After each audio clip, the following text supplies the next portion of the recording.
ইয়া রাসূলুল্লাহ আইয়ুল ইসলামি খাইর, নবীজি গো ইসলামী গুণের মধ্যে কোন গুণ সর্বোত্তম? ইসলামী গুণের মধ্যে কোন গুণ সর্বোত্তম গুণ? ইসলামী গুণের মধ্যে কোন গুণগুলো সুন্দর গুণ? নবীজি গো মুসলমানদের মধ্যে সর্বোত্তম মুসলমানকে আল্লাহর হাবিব জবাব দিলেন, তাকরাউস সালাম আলা মান আরাফতা ওয়া মান লাম তারিফ তুতঈমুত তাআম। নবীজি বলেন, অসহায় এবং ক্ষুধার্ত মানুষ যারা আছে তোমার আশেপাশে, তোমার আত্মীয় স্বজন, তোমার পাড়া প্রতিবেশীর মধ্যে, পাড়াপড়শির মধ্যে অনেক মানুষই আছে যারা তিন বেলা খাইতে পারে না, পেট ভরে খাইতে পারে না, তারা ক্ষুধার্ত থাকে। নবীজি বলেন, ওই ক্ষুধার্ত মানুষগুলোকে আপনি খাবার দিবেন, ওই ক্ষুধার্ত মানুষগুলোকে আপনি খাবার খাওয়াবেন। নবীজি বলেন, এই আমলটা হচ্ছে সর্বোত্তম আমল। ইসলামিক গুণের মধ্যে সর্বোত্তম একটা গুণ হচ্ছে অসহায় এবং ক্ষুধার্ত মানুষদেরকে খাবার বিতরণ করা। নবীজি বলেন, আরেকটা উত্তম গুণ হলো ওয়াতাকরাউস সালাম আলা মান আরাফতা ওয়া মান লাম তারিফ। যাকে আপনি ব্যক্তিগতভাবে চিনেন অথবা যাকে ব্যক্তিগতভাবে চিনেন না, নবীজি বলেন ওই মানুষগুলোকে সালাম দেওয়া হচ্ছে উত্তম আমল। সুবহানাল্লাহ। মুসলমানের মধ্যে উত্তম মুসলমানি কোনটা? বলে কাউকে ব্যক্তিগতভাবে আপনি চিনেন না কিন্তু তাকেও সালাম দেওয়া, এটা ইসলামী গুণ। তবে দেখেন এখানে চিনার না চিনার যে মাসালা, এটা হলো ব্যক্তিগতভাবে চিনা না চিনার ব্যাপার। কিন্তু আপনি একজনের ধর্ম সম্পর্কেই জানেন না, তাকে আপনার সালাম দেওয়ার দরকার নাই। কথা বুঝেন নাই? একজন মানুষ কোন ধর্মের মানুষ আপনি চিনেন না, এই হিন্দু না মুসলমান, তাকে আপনি কেন সালাম দিবেন? তাকে সালাম দেওয়ার দরকার নেই। নবীজি বলছেন, যাকে আপনি চিনেন এবং যাকে চিনেন না, এটা শাখসি তারফ, ব্যক্তিগত পরিচয়।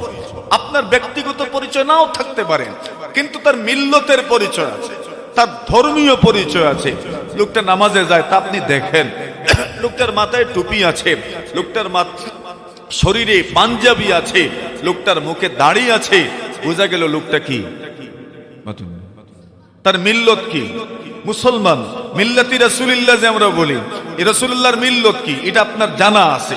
এই লোকটার মিল্লত মিল্লতে ইসলাম, এই লোকটার ধর্ম ইসলাম ধর্ম, এই লোকটার দ্বীন ইসলাম ধর্ম, তা আপনি জানেন। তো এখন ব্যক্তিগতভাবে চিনেন বা না চিনেন, তাকে আপনি কি দিবেন? সালাম। আরেকজনের ব্যক্তিগত পরিচয় আপনার কাছে আছে, তো দিবেনই।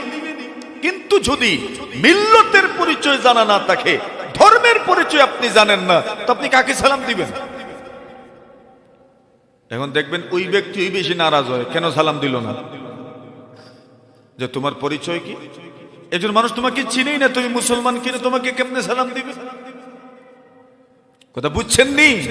নবীজি বলছেন, ওয়াতাকরাউস সালাম আলা মান আরাফতা ওয়া মান লাম তারিফ। যাকে তুমি চিনো ব্যক্তিগতভাবে চিনো বা ব্যক্তিগতভাবে চিনো না, তাকে সালাম দেওয়া, এটা ইসলামী গুণ। সুবহানাল্লাহ বলেন। তো এই গুণটা আস্তে আস্তে কমে গেছে আমাদের মধ্যে। নবী আকরাম সাল্লাল্লাহু আলাইহি ওয়াসাল্লামকে প্রশ্ন করা কোন, ইয়া রাসূলুল্লাহ, ওগো আল্লাহর হাবিব, একজন মুমিন, পরিপূর্ণ মুমিন, ঈমানের পূর্ণতা আসবে কিভাবে? নবীজিকে প্রশ্ন করা হয়, ইয়া রাসূলুল্লাহ আইয়ুল ইসলামি খাইর। আল্লাহর নবী গো, ঈমানী গুণের মধ্যে, ইসলামিক গুণের মধ্যে কোন গুণ সর্বোত্তম? নবীজি জবাব দিলেন, ঈমানুম বিল্লাহ, আল্লাহর উপর ঈমান আনা সর্বোত্তম গুণ। ইসলামের মধ্যে সবচেয়ে বড় আমল হচ্ছে, সর্বোৎকৃষ্ট আমল হচ্ছে ঈমানুম বিল্লাহ, আল্লাহর উপর ঈমান আনা। এরপরে রাসূল সাল্লাল্লাহু আলাইহি ওয়াসাল্লাম বলেন, ওয়াবিরুল ওয়ালিদাইন, মা বাবার সঙ্গে সুন্দর আচরণ করা ইসলামিক গুণের মধ্যে সর্বোত্তম একটা গুণ। ওয়া জিহাদুন ফি সাবিলিল্লাহ, আল্লাহর রাস্তায় জিহাদ করা ইসলামী গুণের মধ্যে সর্বোত্তম একটা গুণ। মানে সাহাবায়ে কেরাম ঈমানের কোন ঈমান পরিপূর্ণ, কোন ইসলাম পরিপূর্ণ, ঈমানের গুণাগুণগুলোকে, ইসলামের গুণাগুণগুলোকে নবীজি তা উম্মতের সামনে বয়ান করেছেন। বয়ান করতে করতে করতে করতে কত ধরনের বক্তৃতা যে দিয়েছেন, কত ধরনের বক্তব্য যে দিয়েছেন। কোন সময়ে বলতে বলতে এমন ভাবে বলেছেন যার মধ্যে সামান্য পরিমাণ ত্রুটি আছে। নবী বলে দিয়েছেন ওই লোকটা মুসলমান হতে পারে না। পীর পেশ নজর গুম্বদ খবরা ইহরম গে,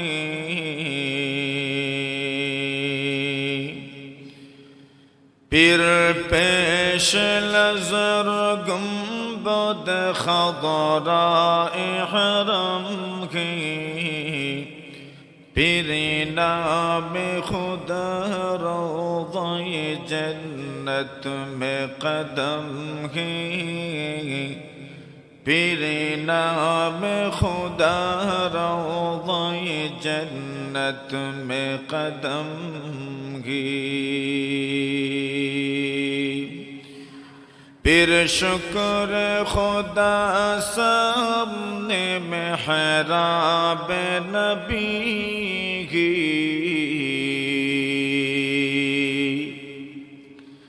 پھر شکر خدا سامنے محراب نبی کی، پھر سرگ میرا اور تیرا نقش قدم ہے، پھر سرگ میرا اور تیرا نقش قدم ہے، محراب نبی کے کوئی طور تجلی، محراب نبی کے کوئی طور تجلی، دل شوق سے لبریز ہے ور آنکھ بھی نم ہے، دل شوق سے لبریز ہے ور آنکھ بھی نم ہے، لا الہ الا اللہ، لا الہ الا اللہ محمد رسول اللہ۔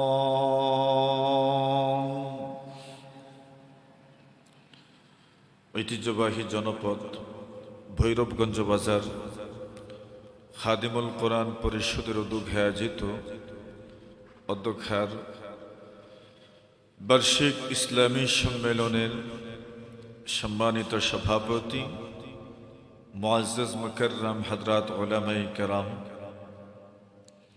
সর্বস্তরের দিন দরদি ধর্মপ্রাণ মুসলমান ভাইয়েরা, পর্দানিশীন অত্যন্ত শ্রদ্ধেয়া সম্মানিতা মা ও বোনেরা, আল্লাহ পাক রব্বুল আলামিনের অসংখ্য অগণিত শুকর আদায় করছি যে মহান রব্বুল আলামিন প্রচণ্ড ঝড় তুফানের সময় প্রতিকূল আবহাওয়াতেও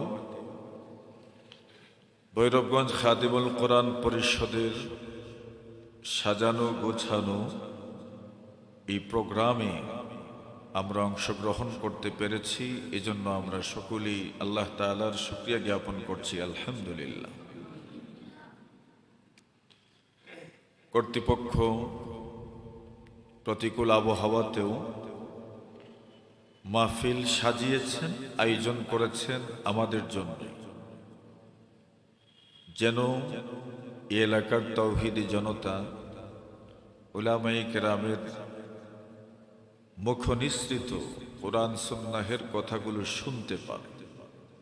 নতুবা ঝড় তুফান হলে মানুষ নিজের ব্যক্তিগত আরো কত কিছু বাদ দিয়ে দেয় না, অনেক পূর্ব নির্ধারিত প্রোগ্রাম, ঝড় তুফান বৃষ্টি বাদলের কারণে মানুষ নিজে বাদ দিয়ে দেয়, কিন্তু একটা প্রোগ্রাম যেখানে কর্তৃপক্ষের কারো ব্যক্তিগত কোনো স্বার্থ নেই, এরপরেও তারা এই মাহফিলটাকে সর্বোচ্চ চেষ্টা করে আঞ্জাম দিয়ে যাচ্ছেন।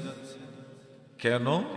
যাতে করে আমাদের এই ঐতিহ্যবাহী জনপদের লোকজন, এই এলাকাবাসী কোরআন সুন্নাহের খুব কাছে থাকতে পারেন, নিকটে থাকতে পারেন, কোরআনের বরকতময় এই মজলিস থেকে কিছু যেন নিয়ে যেতে পারে।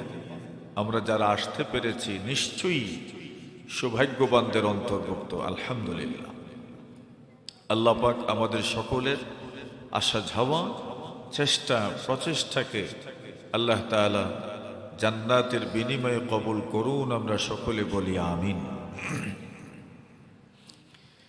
একজন মানুষের সবচেয়ে বড় সফলতা ঈমানদার হয়ে যাওয়া। আল্লাহ তাআলা আমাদেরকে ঈমানদারদের অন্তর্ভুক্ত করেছেন।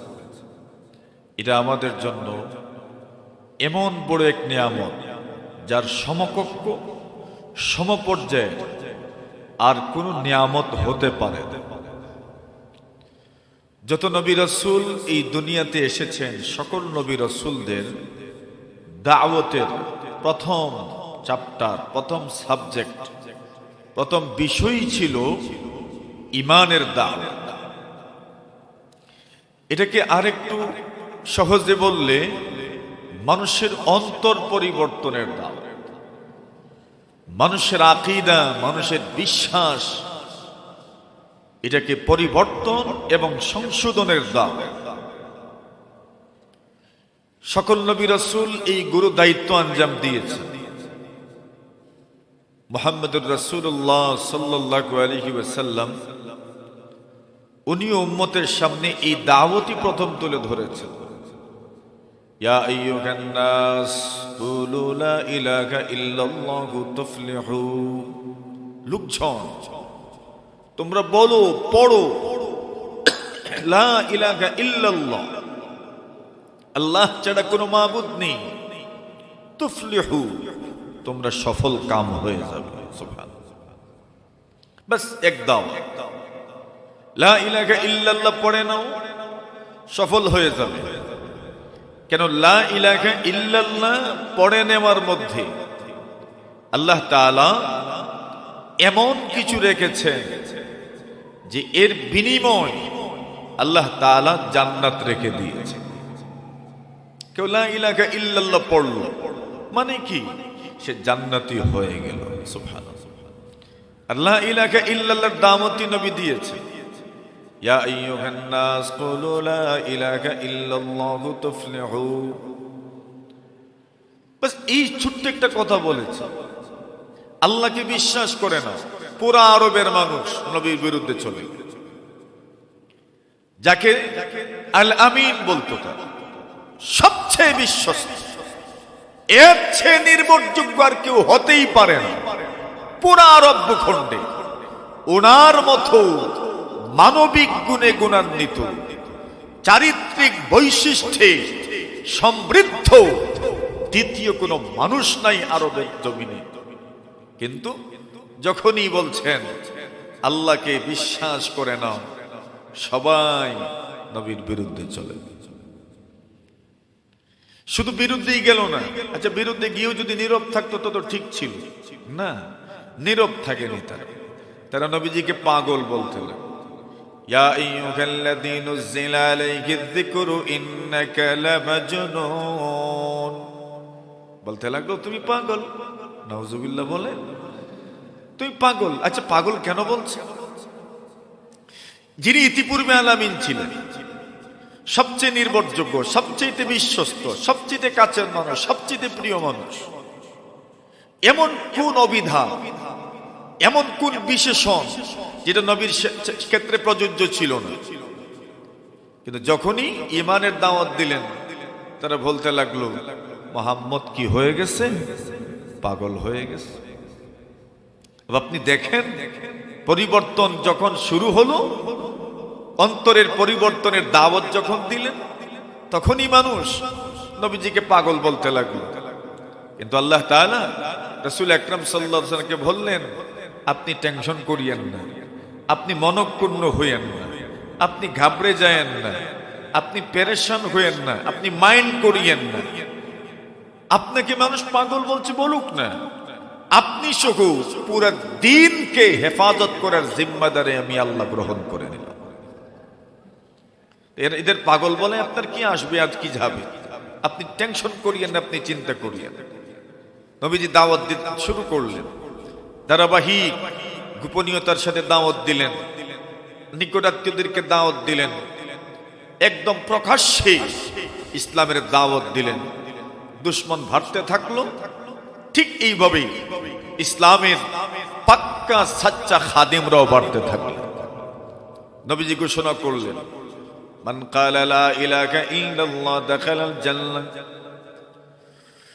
কোন মানুষ যদি লা ইলাহা ইল্লাল্লাহ পড়ে নেই, নবীজি বলছেন সে জান্নাতের মেহমান। সুবহানাল্লাহ। বলেন লা ইলাহা ইল্লাল্লাহ পড়ে নাও, শুধু কামিয়াব হবে, এটা আমার বুঝে নাও আসতে পারে। কামিয়াবি অর্থ কি, সফলতার অর্থ কি? নবীজি বললেন সফলতার অর্থ হচ্ছে তুমি লা ইলাহা ইল্লাল্লাহ পড়বে, আল্লাহর জান্নাতের মেহমান হয়ে যাবে। নবীজি বলেন মাম্মাতা লা ইউশরিকু বিল্লাহি দাখালাল জান্নাহ। পৃথিবীর কোন মানুষ যদি এমন অবস্থায় মারা যায়, আল্লাহর সঙ্গে শিরিক করলো না, শিরিক করার ছাড়া মৃত্যুবরণ করলো, নবীজি বলেন দাখালাল জান্নাহ, জান্নাতের মেহমান হয়ে যাবে। এর বিপরীত অর্থ কি দাঁড়ায়? আব্দুল্লাহ ইবনে মাসউদ রাদিয়াল্লাহু তাআলা আনহু বলেন, ওয়া আনা আকুল, আমি বলি মাম্মাতা ইউশরিকু বিল্লাহি দাখালান নার। কোন মানুষ যদি এমন অবস্থায় মারা যায় যে আল্লাহর সঙ্গে শিরিক করলো, আল্লাহর সঙ্গে শিরিক করা অবস্থায় মারা গেল, আল্লাহর নবীর সাহাবী বলেন ওই লোকটা জাহান্নামী হবে। কিন্তু কোন মানুষ যদি ঈমান নিয়ে মারা যেতে পারে, আল্লাহর হাবিব বলেন জান্নাতি মেহমান হয়ে যাবে। কিভাবে জান্নাতি মেহমান হবে? নবীজি সাল্লাল্লাহু আলাইহি ওয়াসাল্লাম বলেন ওই মানুষটা যদি পরিপূর্ণ নেককার হয়ে যায়, ঈমানের সবগুলো দাবির উপর যদি আমল করে নিতে পারে, আর যদি পরিপূর্ণ ঈমানদার হয়ে গুনাহমুক্ত হয়ে নেক আমলের ঝুলি সমৃদ্ধ করে যদি আল্লাহর সামনে দাঁড়াতে পারে, প্রথম বিচারে আল্লাহর বান্দা জান্নাতের মেহমান হয়ে যাবে। আর যদি আল্লাহর কোনো ওয়ালি, আল্লাহর কোনো বান্দা বান্দি যদি নেক আমল পরিপূর্ণভাবে করতে পারে না, গুনাহের ভান্ডারটাও যদি তার বড় হয়ে যায়, তবে ঈমান আছে, আল্লাহর হাবিব বলেন ওই মানুষটিও তার পাপের প্রায়শ্চিত্ত হয়ে যাওয়ার পরে, তার পাপের পরিমাণ শাস্তি ভোগার পরে আল্লাহ পাক তার এমন বান্দা বান্দির জন্য জান্নাতের পথ খুলে দিবেন। বুখারী শরীফের বর্ণনায় আসে রাসূলুল্লাহ সাল্লাল্লাহু আলাইহি ওয়াসাল্লাম বলেন, আল্লাহর নবী বলেন ইদা দাখালা আহলুল জান্নাতিল জান্নাহ ওয়া আহলুন নারিন নার। আল্লাহর নবীজি বলেন জাহান্নামীরা যখন জাহান্নামে প্রবেশ করবে, জাহান্নামে প্রবেশ করার পরে যখন তারা জাহান্নামের আযাব ভোগ করবে, জাহান্নামের আযাব বলতে সহজে যা বুঝে যায় সেই আযাবটা করছে জাহান্নামের আগুনে জ্বলতে হবে। এর মানে হলো জাহান্নামী বান্দা যখন জাহান্নামে যাবে, জ্বলতে জ্বলতে জ্বলতে জ্বলতে তার চেহারা, তার হাত, তার পা, তার মুখমণ্ডল পর্যন্ত জ্বলবে। আল্লাহর নবীজি বলেন তখনই আল্লাহ পরওয়ারদিগারে আলম জাহান্নামে নিয়োজিত ফেরেশতারা যারা আছেন, দারওয়ান যারা আছেন, এদেরকে সম্বোধন করে বলবেন, এই ফেরেশতারা আমার আখরিজু মান কানা ফি কলবিহি মিসকালু হাববাতিন মিন খারদালিন মিন ঈমান। নবীজি বলেন আমার যে সকল বান্দা বান্দির অন্তরে সরষের দানা পরিমাণ, ছোট ছোট পিপিলিকার পরিমাণ, আল্লাহর নবীজি বলেন তোমার ঘরের দেওয়াল, তোমার ঘরের জানালা যখন তুমি খুলবে, তোমার ঘরের দরজা যখন তুমি খুলো, সেই সময় তোমার ঘরের জানালা দিয়ে, তোমার ঘরের দরজা দিয়ে যখন তোমার ঘরে আলো প্রবেশ করে, ওই আলোর মধ্যে ছোট ছোট কণিকা উঠতে দেখা যায়, কিন্তু ওগুলো ধরতে গেলে ধরা যায় না, দেখা যায় না, ছোঁয়া যায় না, স্পর্শ করা যায় না, দৃশ্যমান হয় না। এজন্য মনে করবেন মনে হয় নাই, কিন্তু ওই আলোর মধ্যে আপনি দেখবেন কি যেন উড়াউড়ি করে, বালুকণা উড়াউড়ি করে। এর দ্বারা প্রমাণ হয় এখানে কিছু কণিকা আছে, বালুর কণা আছে, যেগুলো দেখা যায় না, ধরাও যায় না, ছোঁয়াও যায় না। আল্লাহর নবীজি বলেন, এই পরিমাণ ঈমান যদি কোনো মানুষের থাকে, আল্লাহর হাবিব বলেন আল্লাহ তাআলা ফেরেশতাদেরকে বলবেন, আখরিজু মান কানা ফি কলবিহি মিসকালু হাববাতিন মিসকালু যাররাতিন মিন ঈমান। এই যাররা পরিমাণ ঈমান যদি কোনো মানুষের অন্তরে থাকে, আমার ওই বান্দা বান্দিকে জাহান্নাম থেকে তোমরা বের করে নিয়ে আসো। এটা আল্লাহ তাআলার অর্ডার, আল্লাহ তাআলার আদেশ। এটা আল্লাহ তাআলা বাধ্য নয়, নিজের দয়া গুণে আদেশ করবেন। আল্লাহ যদি বলেন এই মানুষগুলোকে জাহান্নামে জ্বালাও, আমাদের কোনো কিছু করার নাই, কিন্তু আল্লাহ তাআলা নিজ দয়া গুণে আমাদের ব্যাপারে বলবেন ওই মানুষগুলোকে জাহান্নাম থেকে বের করে নিয়ে আসো। যেই মাত্র হুকুম দেওয়া হবে জাহান্নাম থেকে বের করে নিয়ে আসো, আল্লাহর নবী বলেন ফায়ুখরাজুনা কাদ সাওয়াদ্দু, এদেরকে জাহান্নাম থেকে এমন ভাবে বের করা হবে যে জাহান্নামে জ্বলতে জ্বলতে পুরাটা চেহারা কালো হয়ে আছে। কেন? পাপের প্রায়শ্চিত্ত হয়েছে, শাস্তি ভোগ করেছি, শাস্তি ভোগ করার পরে এইবার জাহান্নামে জ্বলতে জ্বলতে জাহান্নাম থেকে বের হয়। ইমাম বুখারী আলাইহির রাহমাত হাদিস এনেছেন কিতাবুল ঈমানের মধ্যে, বাবু তাফাউতি আহলিল ঈমান, ঈমানওয়ালা জান্নাতের মধ্যে তাদের মর্যাদার মধ্যে ভিন্নতা হবে, তাদের স্তরের মধ্যে ভিন্নতা হবে, তাদের আসনের মধ্যে ভিন্নতা হবে। কেন? আমলের কারণে যার মর্যাদা যত বাড়বে জান্নাতে তার আসন তত সুউচ্চ হবে, জান্নাতে তার মর্যাদা তত উপরে থাকবে। আর যার আমল যত কম থাকবে জান্নাতে তার মর্যাদার আসন তত নিচের দিকে থাকবে। রাসূলুল্লাহ বলেন এই মানুষগুলো গুনাহ করেছে দুনিয়ার জমিনে, গুনাহ করতে করতে করতে করতে এতদিন করেছিল অন্তর কালো, আর এখন গুনাহের প্রভাব কি?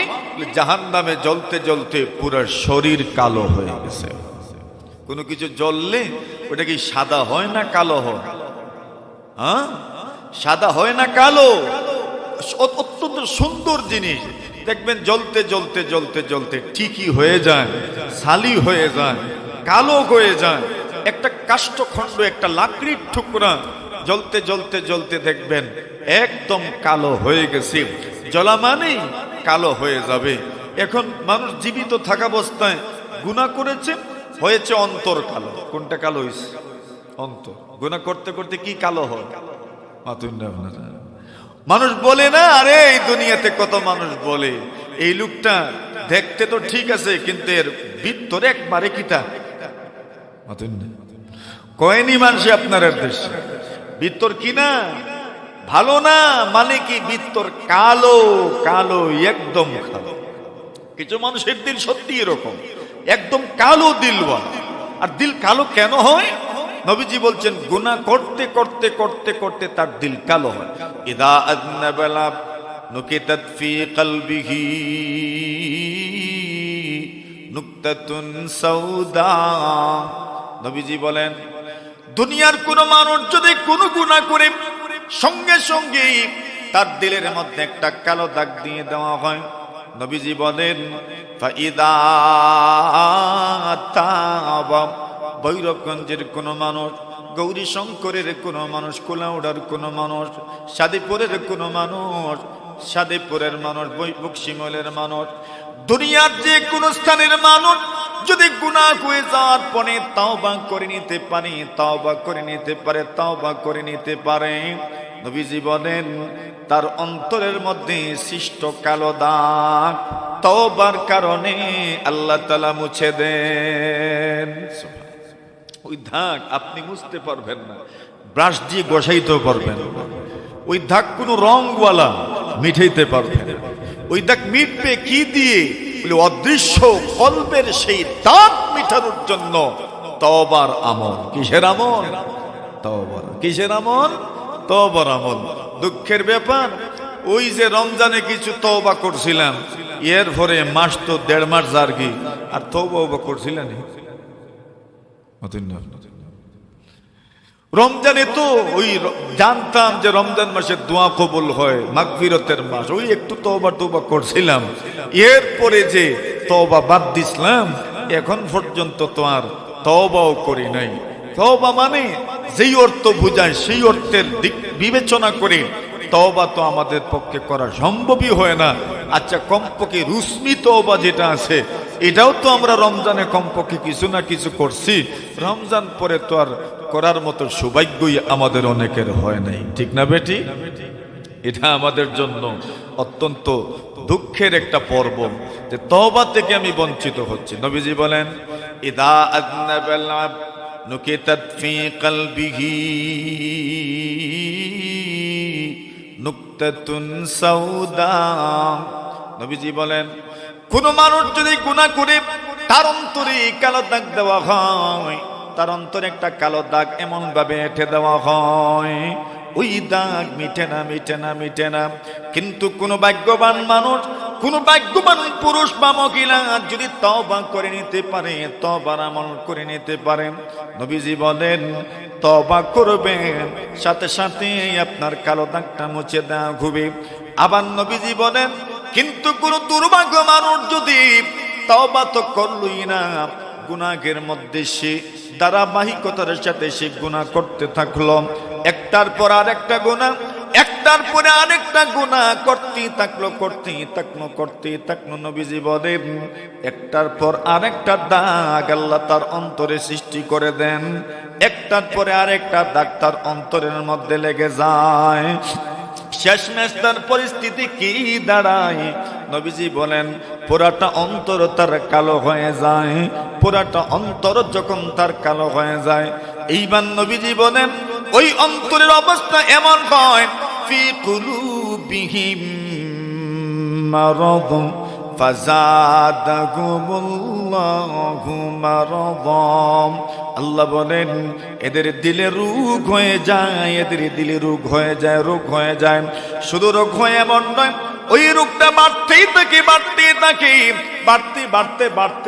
রোগ কোন পর্যায়ে বেড়ে যায়? আল্লাহ বলেন, খাতামাল্লাহু আলা কুলুবিহিম ওয়া আলা সামঈহিম ওয়া আলা আবসারিহিম গিশাওয়া। আল্লাহ বলেন, এদের অন্তরে যেন মোহর মেরে দেওয়া হয়। এর অর্থ কি দাঁড়ায়? একটা চিঠির খাম, আপনি কোথাও চিঠি লিখবেন, ওই চিঠিটা লেখার পরে খামের ভিতরে যখন আপনি চিঠিটা ঢুকাবেন, এর উপরে যখন আপনি স্টাপলার মেরে দিবেন, পিং মেরে দিবেন, অথবা লিকুইড জাতীয় কোনো জিনিস দ্বারা যখন আপনি মুখটা বন্ধ করে দিবেন, এর মানে হলো আর ভিতরে কোনো কিছু ঢুকানো যাবে না, আর ভিতরে কোনো কিছু ঢুকানো যাবে না। একমাত্র যার কাছে চিঠিটা পৌঁছবে, যিনি প্রাপক হবেন চিঠির, উনি খুলবেন মধ্যখানে, আর কেউ খুলবে না। এমনকি পোস্টমাস্টার পর্যন্ত চিঠিটা খুলবে না। সহজ অর্থ দাঁড়ানো, ওই চিঠিটা আর খোলা যাবে না। আল্লাহ বলেন, এদের অন্তর কালো হতে হতে এমন একটা পর্যায়ে চলে আসলো, আর বাহিরের কোনো জিনিস যেন তাদের অন্তরে ঢুকে না। এর সহজ অর্থ, যতই ওয়াজ করেন, যতই নসিহত করেন, যতই কোরআন শোনান, যতই হাদিস শোনান, যত আপনি কোরআন শোনাবেন, যত হাদিস শোনাবেন, তার অন্তরে কোরআন ঢুকবে না, তার অন্তরে হাদিস ঢুকবে না। আল্লাহর হাবিব বলেন, এটা হচ্ছে তার অন্তর কালো হয়ে যাওয়ার কুফল। নাউজুবিল্লাহ বলেন। এখন বলেন তো, আমাদের কতজনের অন্তর যে কালো হয়ে গেছে? আচ্ছা, এটার প্রভাব কি? এটার প্রভাব হইল আর ওয়াজ নসিহত ভালো লাগে না, হক কথা শুনতেও ভালো লাগে না, নিজের জীবনটাকে আর সংশোধন করতে পারি না। আর এর বড় প্রভাব পড়ে আমলের লাইনে। দেখবেন আমল করতে আর ভালো লাগে না, নামাজ পড়তে ভালো লাগে না। এখানে যদি প্রশ্ন করা যায় নামাজ পড়তে ভালো লাগে কয়জনের, তাহলে খুব কম মানুষই আমরা সত্যিকার অর্থে হাত উঠাইতে পারব, ঠিক না? অনেকে তো নামাজ পড়ি বিপদে পড়ে, বিপদে পড়ছি না পড়লই তো এই জন্য পড়ে। আর বেশিরভাগের মন চায় যেন নামাজ থেকে দূরে চলে যায়, নামাজ যেন পড়ি না, এটা মন চায় বেশিরভাগ। নামাজে আসতে বিলকুল মন সায় দেয় না। বলেন এই রোগ আমাদের নাই? নামাজে আসতে মন চায় না, মসজিদে আসতে মন চায় না, বাড়িতেও নামাজ পড়তে ভালো লাগে না। এমন অবস্থা আমাদের অনেকের আসে না নাই? এটা কেন হইল? ওই যে অন্তর কালো হয়েছে, অন্তর যে পরিষ্কার নয়, অন্তর যে কালো, অন্তর যে রোগাক্রান্ত। মানুষের বডি যখন আক্রান্ত হয়, রোগাক্রান্ত হয়, দেখবেন সব কাজ করতে ভালো লাগে না। ঠিক অন্তরটা যখন রোগে আক্রান্ত হয়ে যায়, দেখবেন আর নেকির কাজ করতে ভালো লাগে না। ওইটাই অন্তরের রোগ। আল্লাহর হাবিব বলেন, এবার ওই মানুষগুলো জাহান্নামে জ্বলতে জ্বলতে তাদের চেহারাটা পর্যন্ত কালো হয়ে গেল। চেহারাটা কালো হয়ে গেছে জাহান্নামে জ্বলতে জ্বলতে। আল্লাহর হাবিব বলেন, ফায়ুখরাজুনা কাদিসওয়াদ্দু, ওই মানুষগুলোকে জাহান্নাম থেকে বের করা হবে এমন অবস্থায় যে তাদের পুরোটা চেহারা কালো হয়ে গেছে, শরীরটা কালো হয়ে গেছে। আল্লাহ রাসূল বলেন, এমন কালো চেহারা নিয়ে তো জান্নাতে যাওয়া যাবে না। না যাইব? দেখছেন নি এটা সেন্টারে যে মাঝে মাঝে বিয়া তুয়া তাই না আপনার আইন না নেই, আলতা কি উঠি আইননি না, গোসল টোসল কইরা মোটামুটি তেল তুল মাইখা এরপরে একটু সুন্দর কাপড় চোপড় পরিধান করে তো তবে বিয়ে তাই মাথুন না। তো জান্নাতে যাইবেন ওই ফুড়া চেহারা লইয়া? জান্নাতের মতো জায়গা, ওইখানে পুরা চেহারা নিয়ে যাবেন কেমন? এখন তো সুন্দর হওয়ার দরকার, গোসলের দরকার আছে নি? গোসলের দরকার। দেখেন ইমানের পাওয়ার বোঝাচ্ছি আমি। নবীজি বলেন, ফায়ুলকাউনা ফি নাগরিল হায়া, নবীজি বলেন ওই মানুষগুলোকে জাহান্নাম থেকে বের করে আল্লাহ পাক ওনার আদেশে, ওনার অর্ডারে এদেরকে জান্নাতের নিকটে আছে জীবনের ঝর্ণা, বৃষ্টির পানির ঝর্ণা। ওই বৃষ্টির পানির ঝর্ণার মধ্যে আল্লাহ তাদেরকে গোসল করাবেন। সুবহানাল্লাহ। বৃষ্টির পানির ঝর্ণা, জীবনের পানির ঝর্ণা। এই ঝর্ণার মধ্যে, নদীর মধ্যে আল্লাহ তাআলা তাদেরকে গোসল করাবেন। এখন গোসল যে করবেন, গোসল করার পরে পুরাটা চেহারা কেমন হবে? আল্লাহর হাবিব বলেন, ফায়ামবুতুনা কামা তামবুতুল হিব্বা ফি হামিলিস সাইল আলাম তারা আন্নাহা তাখরুজু সাফরা মুলতাবিয়াতান। নবীজি বলেন, এই মানুষগুলো যে মাত্র জীবনের ঝর্ণার মধ্যে, বৃষ্টির পানির নদীর মধ্যে যখন ডুব দিবে, নবীজি বলেন ডুব দেওয়া মাত্রই তাদের চেহারাটা কেমন হবে? নবীজি বলেন পুরাটা চেহারা তাদের সতেজ হয়ে যাবে, পুরাটা চেহারা তাদের সুন্দর হয়ে যাবে। একটা ডুব দিবেন সাথে সাথে সুন্দর হয়ে যাবেন। নবীজি বলেন এদের এই সুন্দর হওয়াটা একটা উদাহরণের মাধ্যমে বুঝো। নবীজি উদাহরণ দিলেন, কামা তামবুতুল হিব্বাতু ফি হামিলিস সাইল। ফানাই নদী নি আপনাদের? কোন নদী? ফানাই নি না আর আছে? হাওর তো আছেই, নদী কোনটা? ফানাই নদী। নবীজি বলেন, কামা তামবুতুল হিব্বাতু ফি হামিলিস সাইল। আমি আসার সময় দেখছি ফানাইয়ে পানি ভরা। এখন এই পানি কয়দিন থাকবে? একদিন, 2 দিন, 3 দিন, 4 দিন, 5 দিন। যতদিন পর্যন্ত উজানে বৃষ্টি হবে পানি তত ভাটতে থাকবে, বৃষ্টি কমবে পানি আস্তে আস্তে কমবে, যখন ভাটির পানি টান দিবে আরো ভাটির দিকে যাবে তখন ওই পানি নিচের দিকে নামবে। আচ্ছা, নামতে নামতে নামতে নামতে আর একটু নিচে যাবে, আপনি দেখবেন পানি যে উপরে ছিল ওই উপরে থাকা অবস্থায় দেখবেন ঘাসের বীজ অথবা বিভিন্ন গাছের বীজ নদীর পানিতে ভেসে এসেছিল, ওগুলো নদীর কিনারায় এমনিতে লেগে থাকবে আর পানি নিচের দিকে নামবে, নামতে নামতে অনেক নিচে যাবে। আর যেই গাছের বীজ নদীর কিনারায় লেগেছিল অথবা আপনার জমিনের আইলের পারে যেই গাছের বীজটা আটকা পড়েছিল, একদিন দুই দিন যেতে না যেতেই দেখবেন ওই গাছের বীজ থেকে বা গাছের বীজ থেকে সুন্দর শস্য শ্যামল সবুজ রঙের অথবা হলুদ রঙের পাতা গজাইতে আছে। কথা বলেন ঠিক না ভাই? ঠিক। অথচ একটু আগেই কিন্তু বৃষ্টি ছিল, একটু আগেই কিন্তু বন্যা ছিল, কিন্তু পানি যত নিচের দিকে নামছে তত দেখা যায় গাছের বীজ থেকে গাছ গজায়, পাতা গজায়।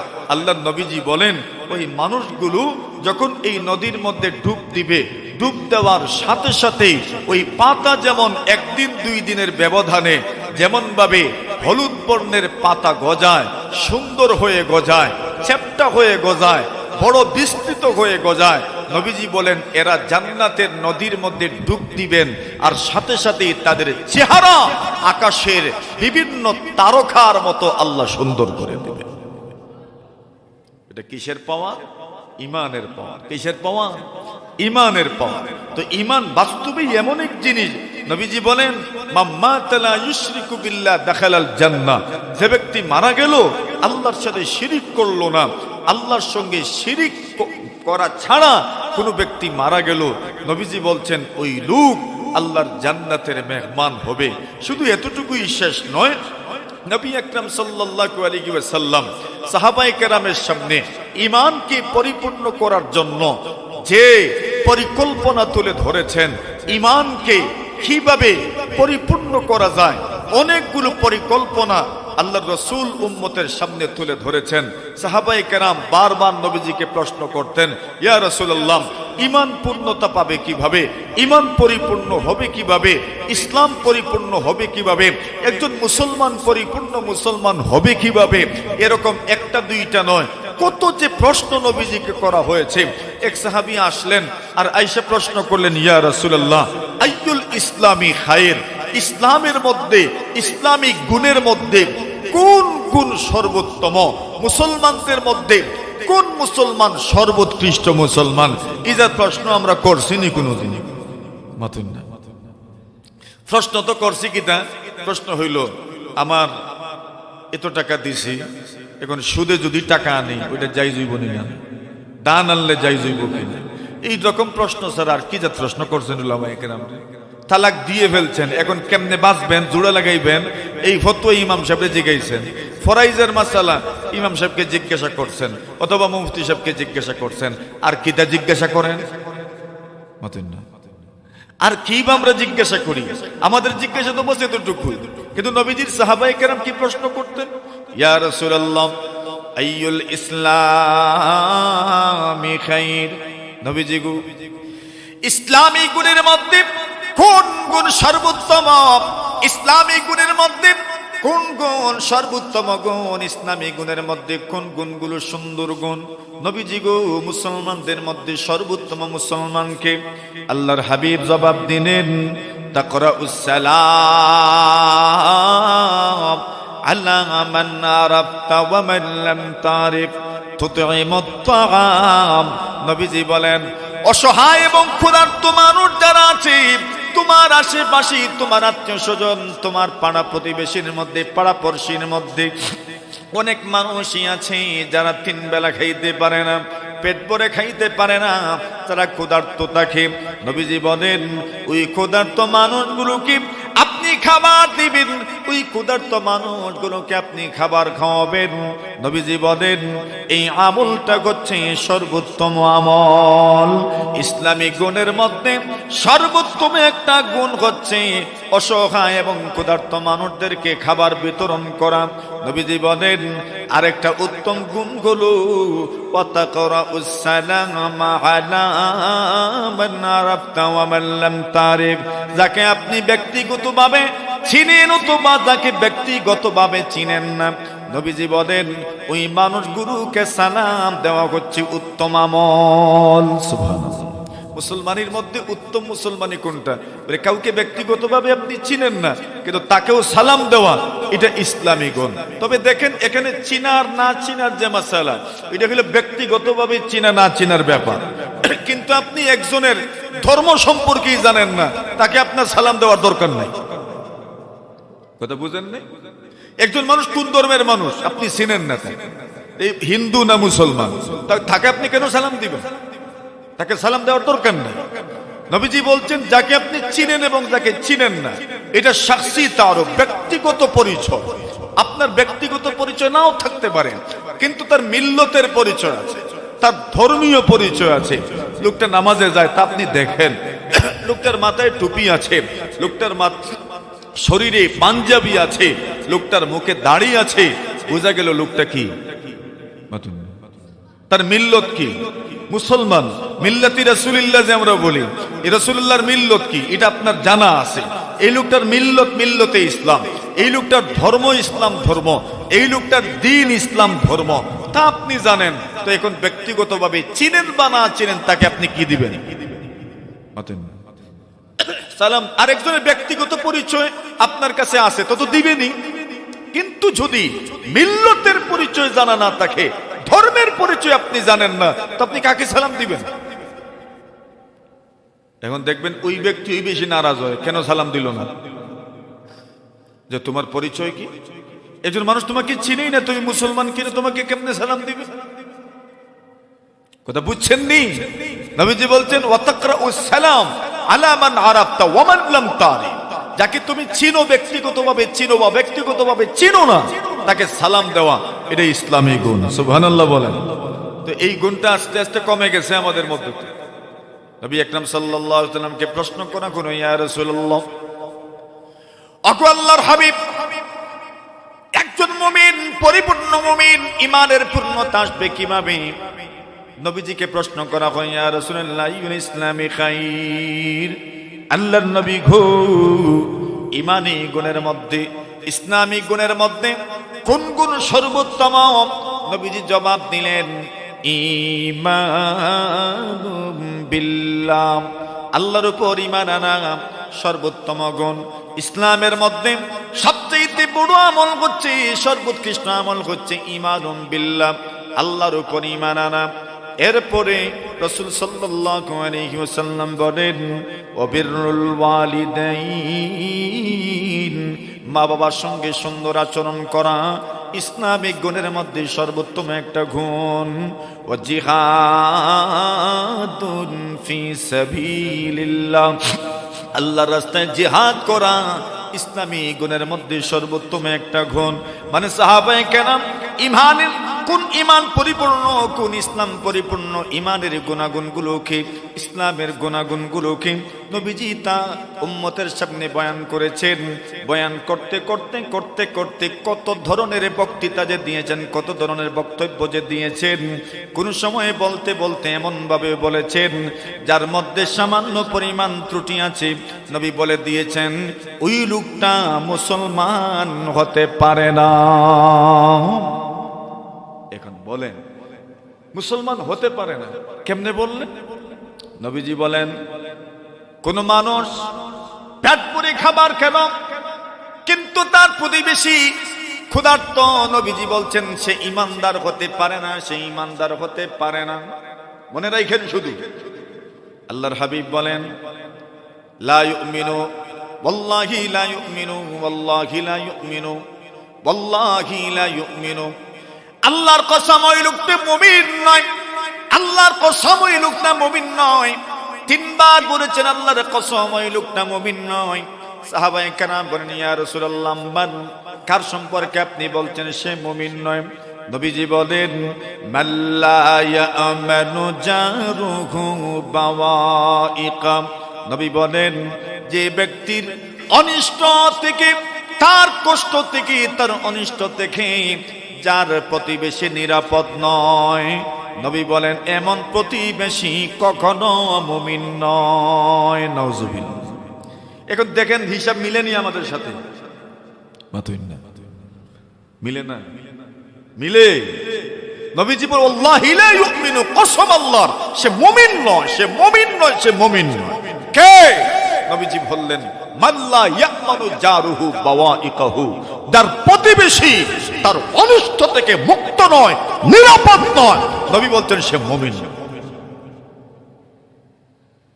খেয়াল রাখেন, নবী আকরাম সাল্লাল্লাহু আলাইহি ওয়াসাল্লাম বলেন আল মুসলিমু মান সালিমাল মুসলিমুনা মিন লিসানিহি ওয়া ইয়াদিহি, মুসলমান তো সেই যেই লোকের হাত এবং জবানের অনিষ্ট থেকে অন্য মানুষ নিরাপদ থাকে, সেই তো মুসলমান। সেই তো কি? সেই তো কি? এর মানে যার হাত এবং জবানের অনিষ্ট থেকে অন্য মানুষ নিরাপদ থাকবে না, সে মুসলমান নয়। সে কি নয়? আরে উলামায়ে কেরাম প্রকৃত তর্জমা করেন, প্রকৃত মুমিন নয়। কি তর্জমা? প্রকৃত মুমিন নয়। নবীজি তো বলতে পারতেন, কেন এরকম বললেন না? নবী বলছেন আল মুসলিমু, মুসলমান তো সেই মান সালিমান নাসু মিন লিসানিহি ওয়া ইয়াদিহি, সহিহ ইবনে হিব্বানের রিওয়ায়াত, যার হাত এবং জবানের অনিষ্ট থেকে অন্য মানুষ নিরাপদ, সেই মুসলমান। সেই কি মানে? এর অর্থ কি? সেই মুসলমানের অর্থ কি? মানে সেই তো মুসলমান। এর মানে হলো যার হাত এবং জবানের অনিষ্ট থেকে অন্য মানুষ নিরাপদ থাকবে না, সে কি নয়? ওয়াজ করিলেন না একটু? সে কি নয়? মুসলমান নয়। এটা কথার এক ভঙ্গি। শরীয়তে রাসূলুল্লাহর বক্তব্য এমনও পাওয়া যায়, কখনো কখনো অসম্পূর্ণ জিনিসকে নাই মনে করে কথা বলেছে। নবীজি বলেন লা উযু লিমান লাম ইয়াযকুর ইসমাল্লাহি আলাইহি, নবীজি বলেন কোন মানুষ যদি উজুর শুরুতে বিসমিল্লাহ পড়ে না, নবীজি বলছেন তার উজুই যেন হয় নাই। তার যেন কি হয় নাই? উজুই হয় নাই। এর মানে উজু অসম্পূর্ণ থাকবে। কিন্তু বলতে গিয়ে এমন ভাবে বলেছেন যেন মানুষ উজুর শুরুতে বিসমিল্লাহর ব্যাপারে সচেতন হয়ে যায়। এজন্য এমন ভাবে উপস্থাপন করেছেন, কেউ যদি উজুর শুরুতে বিসমিল্লাহ পড়ে না, তার যেন কি হয় নাই? আরে উজুই হয় নাই। এইভাবে যদি আমার জেহনে ঢুকে, এইভাবে যদি আমার দিমাগের ভিতরে ঢুকে, এইভাবে যদি আপনার দিমাগের ভিতরে ঢুকে, তো বলেন আপনি কি আর উজুর শুরুতে বিসমিল্লাহ মিস দিবেন? দিবেন নি মিস? কেন? বলে নবীজি বলছেন যদি কেউ বিসমিল্লাহ পড়ে না, তার যেন কি হয় নাই? উজুই হয় নাই। তো আপনি মিস দিবেন? আমি তো মিস দিব না। নবীজি বলছেন তার জন্য উজুই হয় নাই, কেউই তো মিস দেওয়ার কথা নয়। আচ্ছা বলেন, এই কথাটা এইভাবে যদি শুনেন, তাহলে অবশ্যই আপনি উজুর শুরুতে বিসমিল্লাহ পড়বেন। আর কোন মানুষ যদি উজুর শুরুতে বিসমিল্লাহর উপর আমল করে নিতে পারে, আল্লাহর হাবিব সাল্লাল্লাহু আলাইহি ওয়াসাল্লাম বলেন তার উজুর মাধ্যমে পুরো শরীরের মাধ্যমে যত গুনাহ সে করেছে সব গুনাহ আল্লাহ মাফ করে দিবেন। এখন এমন ভাবে বলছে। আরেক হাদিসে রাসূল আকরাম সাল্লাল্লাহু আলাইহি ওয়াসাল্লাম বলেন কোন মানুষ উজুর শুরুতে বিসমিল্লাহ পড়ল, তার পুরো শরীরের গুনাহ মাফ হয়ে গেল। আর নবীজি বলে দিয়েছেন উজুর শুরুতে বিসমিল্লাহ পড়বেন না, তো যেন আপনার নামাজ, আপনার উজু হইল না। এখন সব মানুষ উজুর শুরুতে বিসমিল্লাহর ব্যাপারে সবচেয়ে গুরুত্ব দিবে। আরেক হাদিসে রাসূল বলেন লা ইউমিনু আহাদুকুম হাত্তা আকুনা আহাব্বা ইলাইহি মিন ওয়ালিদিহি ওয়া ওয়ালাদিহি ওয়ান নাসি আজমাইন। নবীজি বলেন আল্লাহর হাবিব বলেন ওই লোকটা মুমিন নয় যেই লোক আমার মহব্বত তার কাছে তার সন্তান এবং তার বাবা মায়ের চাইতে বেশি না হবে। কি বলেন, সে মুমিন নয়। সে কি নয়? মুমিন নয়। বলে দিয়েছে মুমিন নয়। এর মানে কি, আমি মুমিন হতে হলে নবীর মহব্বত আমার কাছে আমার সন্তানের চাইতে, আমার বাবা মায়ের চাইতে আমার অন্তরে নবীর মহব্বত যদি বেশি থাকে, তবেই আমি কি না, তবেই আমি কি মুমিন। এখন নবীজি বলছেন আল মুসলিমু মান সালিমাল মুসলিমুনা মিন লিসানিহি ওয়া ইয়াদিহি। মুমিন তো সে যার জবান এবং হাত থেকে কেউ কষ্ট পায় না। সেই মুসলমান যদি এমন ভাবে বলা হয়, তাহলে প্রত্যেকটা মুমিন, প্রত্যেকটা মুসলমান চেষ্টা করবে তার মাধ্যমে যেন কেউ কষ্ট না পায়। ঠিক না বেটি? এর মাধ্যমে কি হবে? একটা সমাজ ব্যবস্থা সুন্দর হয়ে যাবে। নবীজি এইভাবেও কথা বলেছেন, মানে ঈমানকে গুরুত্বের সাথে তুলে ধরেছেন। ঈমান কোন কোন কারণে নষ্ট হইতে পারে, দুর্বল হইতে পারে, সেই ব্যাপারটাও রাসূল আকরাম সাল্লাল্লাহু আলাইহি ওয়াসাল্লাম উম্মতের সামনে তুলে ধরেছেন। ঈমান মজবুত হয় কিভাবে, সেই ব্যাপারটাও রাসূলুল্লাহ সাল্লাল্লাহু আলাইহি ওয়াসাল্লাম উম্মতের সামনে তুলে ধরেছেন। ঈমানকে মজবুত করার যত পথ পদ্ধতি আছে, সেই ব্যাপারটা রাসূলুল্লাহ সাল্লাল্লাহু আলাইহি ওয়াসাল্লাম উম্মতের সামনে তুলে ধরেছেন। আপনার ঈমানকে মজবুত করতে হলে একমাত্র ব্যবস্থা হচ্ছে নেক আমল। একমাত্র ব্যবস্থা কি? নেক আমল। নেক আমলের মাধ্যমেই ঈমানের নূর বাড়ে, নেক আমলের মাধ্যমেই ঈমানের পাওয়ার বাড়ে, নেক আমলের মাধ্যমেই ঈমানের মধ্যে আল্লাহ তাআলা বরকত দান করেন। আর নেক আমল যত কমবে, গুনাহ যত বাড়বে, আপনার ঈমানের পাওয়ার তত কমতে থাকবে। গুনাহ যত বাড়বে, আপনার ঈমানের মধ্যে ঘাটতি তত আসবে। গুনাহ যত বাড়বে, আপনার ঈমানের মধ্যে কমতি তত বেশি আসবে। এবার আসেন, নবীজি এই হাদিস শরীফগুলো সামনে রেখে আমরা ঈমান এর পাওয়ার বুঝলাম যে ঈমান এত পাওয়ারফুল এক জিনিস। কোন মানুষ জাহান্নাম থেকে মুক্তি লাভ করবে ঈমানের বরকতে, ঈমানের পর। রাসূলুল্লাহ এর একটা উদাহরণ উম্মতের সামনে তুলে ধরেছেন। এবার আসেন, ওই ঈমান কেমন জিনিস এবং এই ঈমান এর অন্তর্ভুক্ত কিছু জিনিস সম্পর্কে আমাদের ধারণা থাকার দরকার। ঈমানের অন্তর্ভুক্ত যে সকল জিনিস, এই সকল জিনিসের মধ্যে কিছুর নাম তো আমরা মুখস্থ আছে, যদিও বুঝ নাই। নাম মুখস্থ আছে, বুঝি না। যেমন মক্তবের মধ্যে আমরা পড়ছিলাম ঈমানে মুফাসসাল, পড়ছিনি? আমানতু বিল্লাহি ওয়া মালাইকাতিহি ওয়া কুতুবিহি ওয়া রুসুলিহি ওয়াল ইয়াউমিল আখির ওয়াল কদরি খাইরিহি ওয়া শাররিহি মিনাল্লাহি তাআলা ওয়াল বা'সি বা'দাল মাউত। ঈমানে মুফাসসাল, আমি আল্লাহর উপর বিশ্বাস রাখলাম। আমানতু বিল্লাহ, আল্লাহর উপর বিশ্বাস রাখলাম। ওয়া মালাইকাতিহি, আল্লাহর ফেরেশতার উপর ঈমান আনলাম। ও কুতুবিহি, আসমানি সব কিতাব, সব সহিফার উপর আমি ঈমান নিয়ে আসলাম। আল্লাহর বান্দা বলেন ওয়া রুসুলিহি, আদম নবী থেকে ঈসা আলাইহিস সালাতু ওয়াস সালাম পর্যন্ত যত নবী রাসূল এসেছেন, সমস্ত নবী রাসূলদের দাওয়াতের উপর ঈমান আনলাম, তাদের দ্বীনের উপর আমি ঈমান আনলাম। তবে বিস্তারিত তো জানা নাই, এই জন্য বিস্তারিত ঈমান আনা জরুরিও না, শুধু মনে প্রাণে বিশ্বাস করে নেয়া। আদম নবী থেকে ঈসা রূহুল্লাহ আলাইহিস সালাতু ওয়াস সালাম পর্যন্ত যত নবী রাসূল দুনিয়াতে এসেছেন, সকলেই সত্য নবী ছিলেন, সকলেই সত্য রাসূল ছিলেন। সকল যা নিয়ে এসেছেন সত্য সত্যই নিয়ে এসেছেন। ইসলামের দাওয়াত, ঈমানের দাওয়াত পরিপূর্ণভাবে সম্পন্ন করেছেন, পরিপূর্ণভাবে দিয়েছেন, কোনো সন্দেহ নাই। এই বিষয়গুলোর উপরে ঈমান নিয়ে আসা, বিস্তারিত ঈমান আনা জরুরি নয়।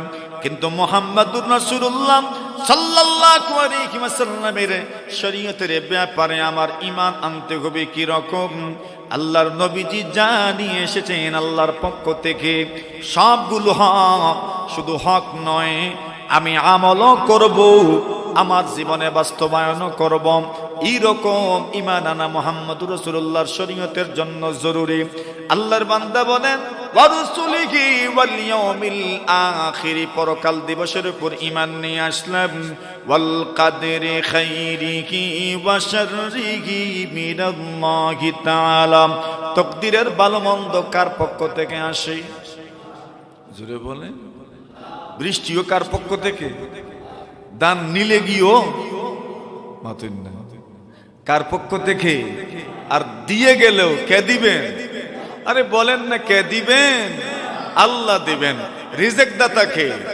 ওয়াল কাদরি খাইরিহি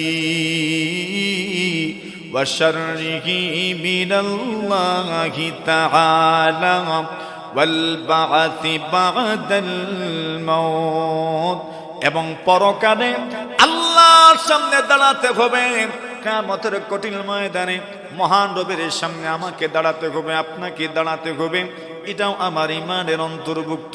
আসেন ভাইরা আমার, এবার ঈমানিয়াতের কিছু বিষয় জানতে পারলাম। আল্লাহর নবীজি বলেন ঈমান শুধু এতটুকুই না। রাসূলুল্লাহ বলেন আল ঈমানু বিদউন ওয়া সাবউনা শু'বা ফাআফদালুহা কাউলু লা ইলাহা ইল্লাল্লাহ ওয়া আদনাহা ইমাতাতুল আযা আনিত তারিক ওয়াল হায়াউ শু'বাতুম মিনাল ঈমান। নবীজি বলেন সাহাবীরা আমার আল ঈমানু বিদউন ওয়া সাবউনা শু'বা, নবীজি বলেন ঈমানের 70-এর উপরে শাখা প্রশাখা আছে। কতটা? 70-এর উপরে শাখা প্রশাখা আছে। অনেক উলামায়ে কেরাম কোরআন মাজিদের মধ্যে বর্ণিত অনেক ব্যাপারগুলো গণনা করে 70 নির্ধারণ করেছেন, কেউ 77 পর্যন্ত নিয়েছেন। আপনি যত গণবেন, যত বাড়াবেন, শাখাই তো বাড়তে বাড়তে বাড়তে বাড়তে অনেক দূর পর্যন্ত যেতে পারে। আবার এমনও হতে পারে কমাইতেও পারেন। আর হাদিসের মধ্যেই সবগুলো শব্দই পাওয়া যায়। আল্লাহর রাসূল হাদিস শরীফের মধ্যে 70-এর কথা বলছেন, 60-এর কথাও বলছেন, এমন বর্ণনাও আছে। আল্লাহর রাসূল 74টার কথাও বলছেন, এমন হাদিসও বিদ্যমান। তাহলে বাড়তেও পারে কমতেও পারে। আপনি গণবেন, আপনার গুনার মধ্যে বাড়তেও পারে কমতেও পারে। তবে নবীজি এই হাদিসের মধ্যে সর্বোচ্চটা আর সর্বনিম্নটা নিজেই বর্ণনা করেছেন, আর আলাদা করে একটা বিষয় উল্লেখ করেছেন। এই 3টা বিষয় যদি আমরা একটু আলোচনা করি, তবে ঈমানের শাখা প্রশাখা এবং ঈমানের মৌলিক বিষয়গুলো সম্পর্কে কিঞ্চিত না হলেও ধারণা আমরা পেয়ে যেতে পারবো। আল্লাহ রাসূল বলেন ঈমানের এই শাখাগুলোর মধ্যে সর্বোত্তম শাখা হচ্ছে ফাআফদালুহা, সর্বোত্তম শাখা হচ্ছে কাউলু লা ইলাহা ইল্লাল্লাহ, লা ইলাহা ইল্লাল্লাহ পড়া, লা ইলাহা ইল্লাল্লাহ বলা। আল্লাহর রাসূল বলেন এটা হচ্ছে ঈমানের সর্বোত্তম শাখা। সুবহানাল্লাহ। সবচেয়ে উত্তম শাখা, সবচেয়ে উত্তম, সবচেয়ে উন্নত, সবচেয়ে ফজিলতপূর্ণ শাখাটা হচ্ছে কাউলু লা ইলাহা ইল্লাল্লাহ, আল্লাহ তাআলা ছাড়া কোনো মাবুদ নাই, এই কথাটা বলা এটা সর্বোত্তম। হাদিস শরীফের মধ্যে আসে রাসূল আকরাম সাল্লাল্লাহু আলাইহি ওয়াসাল্লাম বলেন কোন মানুষের সর্বশেষ কথা যদি হয় লা ইলাহা ইল্লাল্লাহ, ওই লোকটা জান্নাতের মেহমান হবে। আচ্ছা, এটা আমরা মোটামুটি জানি। এরপরে নবীজি বলছেন ওয়া আদনাহা ইমাতাতুল আযা আনিত তারিক, আল্লাহর রাসূল বলেন ঈমানের সর্বনিম্ন শাখা হচ্ছে রাস্তা থেকে কষ্টদায়ক জিনিস সরিয়ে দেওয়া। সুবহানাল্লাহ। এই কথাটা বুঝছেন নি আপনারা? রাস্তা থেকে কষ্টদায়ক জিনিস সরিয়ে দেওয়া। মানুষ চলাচল করেন সাধারণত যে সকল রাস্তা দিয়ে, ওই রাস্তাগুলোর থেকে কষ্টদায়ক জিনিস সরিয়ে ফেলা, মানুষের চলাফেরায় বিঘ্নতা ঘটবে এমন জিনিস রাস্তা থেকে সরাইয়া দেওয়া, মানুষের চলাফেরায় বিঘ্নতা না ঘটানো, মানুষের চলাফেরার মধ্যে কষ্ট না দেওয়া, এটা হচ্ছে ঈমানের সর্বনিম্ন শাখা। এখন বলেন তো, রাস্তার থেকে কষ্টদায়ক জিনিস সরানো এটাও ইমানের অন্তর্ভুক্ত কিনা?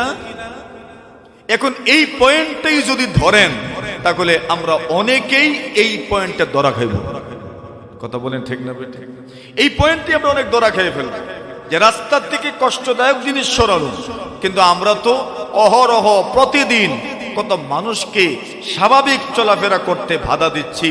রাস্তাঘাটে এমন ভাবে দাঁড়িয়ে থাকি, অথবা এমন ভাবে গাড়ি পার্কিং করি, অথবা রাস্তাঘাটে এমন ভাবে আমরা প্রতিবন্ধকতা সৃষ্টি করি যে শেষ পর্যন্ত মানুষ রাস্তা দিয়ে চলাফেরা করতে পারে না। কিছু মানুষ তো আপনার কমিউনিটির সবচাইতে নিম্ন পর্যায়ে চলে যায়, মানুষ চলাচলের সাধারণ রাস্তাগুলোতে পেশাব পায়খানা পর্যন্ত করে। আর কথা বলেন ঠিক না বেঠিক?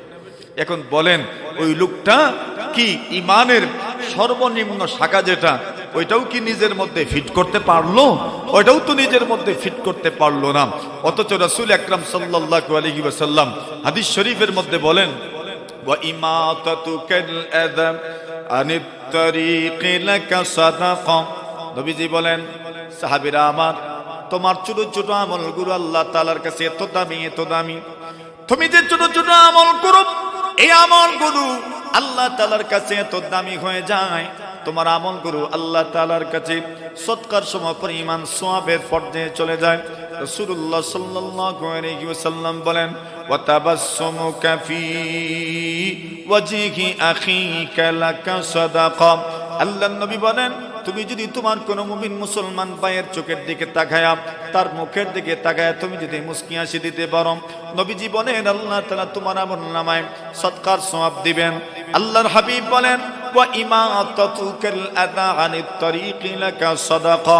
আল্লাহর হাবিব বলেন, রাস্তা থেকে যদি কষ্টদায়ক জিনিস তুমি সরায় দিতে পারো, আল্লাহর হাবিব বলেন এই আমলটাও তোমার আমলনামায় সদকার সওয়াব হিসাবে লিখে দেওয়া হয়। সুবহানাল্লাহ। এখন রাস্তা থেকে আপনি কষ্টদায়ক জিনিস সরায় দিলেন। আমরা যখন রাস্তা দিয়ে চলাফেরা করি, অনেক সময় কেউ দেখবেন অজ্ঞতাবশত রাস্তার মধ্যে ইটের একটা টুকরা রেখে দিল, অথবা রাস্তার মধ্যে একটা পাথর রেখে দিল। একজন মানুষ অন্ধকার রাত্রে যখন এই রাস্তা দিয়ে যাবে, তখন তার ওই ইটের সাথে তার একটা টক্কর হয়ে যেতে পারে, তার কষ্ট হইতে পারে। আপনি যখন দেখেছেন, আপনি ওই কষ্টদায়ক জিনিসটা নিজের থেকে সরায় ফেললেন। আল্লাহর হাবিব সাল্লাল্লাহু আলাইহি ওয়াসাল্লাম বলেন, ওয়া ইমাতাতুকাল আযা আনিত তারিকি লাকা সাদাকা। আপনি রাস্তা থেকে এই কষ্টদায়ক জিনিসটা যখন সরিয়ে ফেলেছেন, আল্লাহ তাআলা আপনার আমলনামায় সদকার সওয়াব দান করবেন। হাদিস শরীফে রাসূল বলেন, আপনি যদি কোনো মানুষকে সুন্দর ভাষায় কথা বলেন, আপনি তার সাথে সুন্দর কথা বললেন, সুন্দর ভাষায় কথা বললেন, আল্লাহ রাসূল বলছেন এই সুন্দর ভাষায় কথা বলার কারণে আল্লাহ তাআলা আপনার আমলনামায় সদকার সওয়াব দিবেন। আসেন, ইমাতাতুকাল আযা আনিত তারিকি লাকা সাদাকা। রাস্তা থেকে কষ্টদায়ক জিনিস সরিয়ে ফেলবেন। মানুষের চলাফেরায় বিঘ্নতা ঘটে এমন কোন আপনি কষ্টের বিষয় জিনিস আপনি রাস্তায় রাখবেন না, রাখলেন না, আল্লাহ আপনাকে কি সওয়াব দিবেন। এক হাদিস শরীফের মধ্যে পাওয়া যায়, নবীজি বলেন জান্নাতের মধ্যখানে আল্লাহ আপনার জন্য ঘর বানাবেন। আচ্ছা, এখন বলেন দুইটার মধ্যে কম্পেয়ার করেন একটু। উলামায়ে কেরাম লিখেন, হাদিসের শুরু হাতের মধ্যে লেখা হয়, যদি ইমানের সর্বনিম্ন শাখা অর্থাৎ রাস্তা থেকে কষ্টদায়ক জিনিস সরিয়ে ফেলা, এর মাধ্যমে যদি এই পরিমাণ সওয়াব হয়, এর মাধ্যমে যদি এই পরিমাণ ফজিলত পান যে জান্নাতের মধ্যখানে আল্লাহ আপনার জন্য ঘর বানান, জান্নাতের মধ্যখানে আপনি থাকতে পারেন, তাহলে বলেন ইমানের সর্বোত্তম শাখা যেটা লা ইলাহা ইল্লাল্লাহর বিনিময়ে আপনি কি পেতে যাচ্ছেন? সুবহানাল্লাহ বলেন। তো রাসূলুল্লাহ ছোটটার মাধ্যমে যেন বড়টার দ্বারা কি হতে পারে এর একটা আমাদের সামনে খাকা তুলে ধরলেন, যে ছোটটার মাধ্যমে যদি এত কিছু হয় তো বড়টার মাধ্যমে কি হইতে পারে। ঠিক এইভাবে রাসূল আকরাম সাল্লাল্লাহু আলাইহি ওয়াসাল্লাম সর্বশেষ বলেন, ওয়াল হায়াউ শু'বাতুম মিনাল ঈমান। আল্লাহ রাসূল বলেন লজ্জা এটাও ঈমানের গুরুত্বপূর্ণ একটা অনুষঙ্গ। লজ্জা ইমানের গুরুত্বপূর্ণ একটা অংশ, লজ্জা ইমানের গুরুত্বপূর্ণ একটা অনুষঙ্গ। মানুষের মধ্যে যদি লজ্জা পাওয়া যায়, মানুষের মধ্যে যদি লজ্জা থাকে, তো ওই লোকটা হাজারো গুনাহ থেকে নিজেকে বাঁচায় রাখতে পারে। কিন্তু অত্যন্ত আফসোসের ব্যাপার, আমাদের মধ্যে অনেক কিছু কমতে কমতে কমতে কমতে এখন লজ্জাটাও কমে গেছে। কথা বলেন ঠিক না বেটিং? লজ্জা কমে গেছে, আর লজ্জা কমে যাওয়ার কারণে কত ধরনের গুনাহের মধ্যে আমরা যে ডুবে আছি, ওটা বলার আপনার শেষ, বলতে বলতে কথা তো শেষ হয়ে যাবে, কিন্তু আমাদের গুনাহের ফিরিস্তি ওইটা শেষ হবে না। বেশিরভাগ ক্ষেত্রে দেখবেন এর পিছনে কারণ হলো যে আমরা লজ্জা নামক গুণ থেকে নিজেকে একদম খালি করে নিয়েছি। লজ্জা নামক গুণটাই যেন আমাদের মধ্যে আর বিদ্যমান নাই। এজন্য রাসূলুল্লাহ আলাদা করে এই বিষয়টা উল্লেখ করেছেন, ওয়াল হায়াউ শুবাতুম মিনাল ঈমান। লজ্জা হচ্ছে ঈমানের গুরুত্বপূর্ণ একটা অনুষঙ্গ। এজন্যই রাসূলুল্লাহ সাল্লাল্লাহু আলাইহি ওয়াসাল্লাম হাদিস শরীফের মধ্যে বলেন, মা কানাল হায়াউ ফি শাইইন ইল্লা জানা। যে জিনিসের মধ্যে হায়া সম্পৃক্ত থাকে, যেই জিনিসের মধ্যে হায়া পাওয়া যায়, নবীজি বলেন ওই জিনিসের দাম আল্লাহ তাআলার কাছে বেড়ে যায়, এটার সৌন্দর্য বেড়ে যায়। কেন? হায়া আছে। আর অশ্লীলতার কারণে, অশালীনতার কারণে জিনিসের মর্যাদা কমে যায়। অশ্লীলতার কারণে জিনিসের মর্যাদা কমে, আর হায়ার কারণে যে আমল, যে কোনো বিষয়ের সম্মান মর্যাদা আল্লাহ বৃদ্ধি করেন। এজন্য হায়া নামক গুণে আমাদের গুণান্বিত হওয়া দরকার। এটাও ইমানের গুরুত্বপূর্ণ একটা অনুষঙ্গ। মেহমান আসবেন, বয়ান করবেন, গুরুত্বপূর্ণ আলোচনা হবে। মুফতি আনিসুর রহমান আশরাফি সাহেব এসেছেন, গুরুত্বপূর্ণ আলোচনা রাখবেন আপনাদের সামনে। আমি কথা আর দীর্ঘায়িত করছি না, আমার কথার সান্নির্যাস এবং খুলাসা হচ্ছে ইমানের মতো এই মহাদৌলত, মহান নিয়ামতকে কদর করা দরকার। ইমান কিভাবে বাড়ে, ইমানের নূর কিভাবে বাড়ানো যায়, এই ব্যাপারে চেষ্টা করা দরকার। আর ইমানের মধ্যে যত দুর্বলতা আছে, সেই দুর্বলতা, ঘাটতি কমতি কিভাবে পূর্ণ করা যায়, এই ব্যাপারে আমাদের সচেষ্ট থাকার দরকার। আল্লাহ তাআলা আমাদেরকে কবুল করুন, সবাই বলি আমিন। ওয়া আখিরু দাওয়ানা আলহামদুলিল্লাহি রাব্বিল আলামিন।